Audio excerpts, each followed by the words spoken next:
1. Freedom 2000. The air was clean out here, making me think of renewal and rebirth. I stood outside, taking in a deep lungful, closing my eyes to better feel the microscopic bits of pure summer heat hanging in the air, ready to burst forth in a month or two. Come on, man, I ain't got all day. I snapped open my eyes to focus on the cabbie standing next to his yellow car. He was the first man I'd set my eye on here outside. Glaring at me was a tall, dark man with a Yankees baseball cap. "Just a minute," I said, and did what I said I wasn't going to do. I looked back. The door clanged shut behind me, its iron bars sliding into the sidewall. I heard echoes of more cold iron being bolted into place to keep the men and women inside. I don't know what I thought I was going to see in looking backward. Someone waving goodbye from one of the high windows of the cells? Come on! The driver got in the car when I moved toward the cab. I suppose the cab and the $50 in my pocket was the least the prison could do for me after I'd been their guest for the last 5 years. Now, due to my reaching the adult age of 18, I was free. I got into the back of the car. It smelled of cigarettes and abused leather.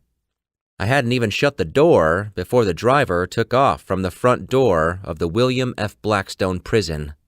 I looked up at its brick facade. Maybe it was a little lighter than I remembered it.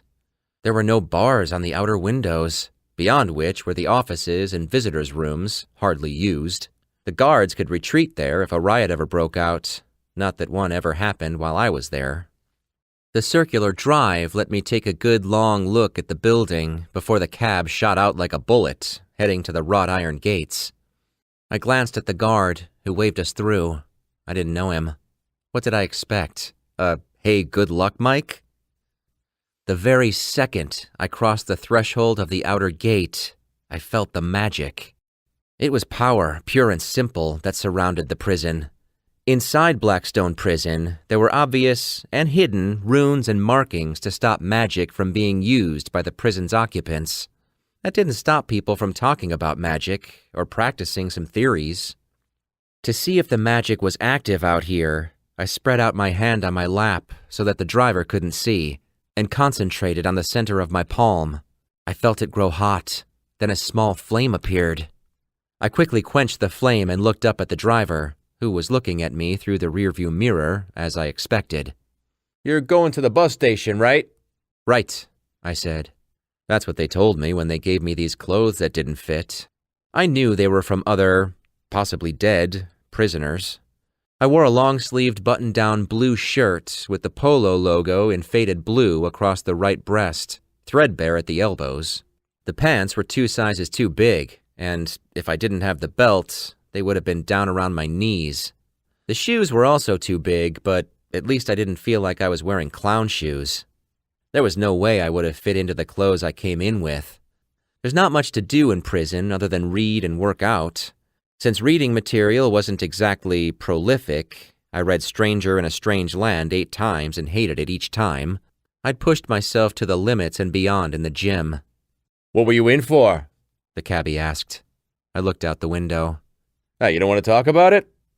No, I don't. How long were you in there? 5 years. Oh, that's nothing. Yeah, easy for you to say. I glared at him through the rearview mirror. I'm not exactly in the best mood for conversation. Jeez, he muttered, looking away. As the cabbie shut up and drove, I looked out at the quiet world. I put the window down. It only went down about halfway before stopping. It was enough, I suppose. I could smell the fields of upstate New York, animal smells of cow and horse dung.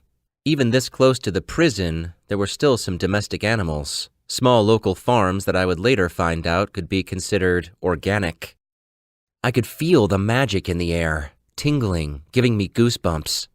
I could use the magic myself if I wanted to. I could probably fly to the bus station almost as quickly as this guy was driving. However, I was let loose from prison with a simple caveat, that I could no longer summon any entities, as that was what had gotten me into trouble this time. I had agreed.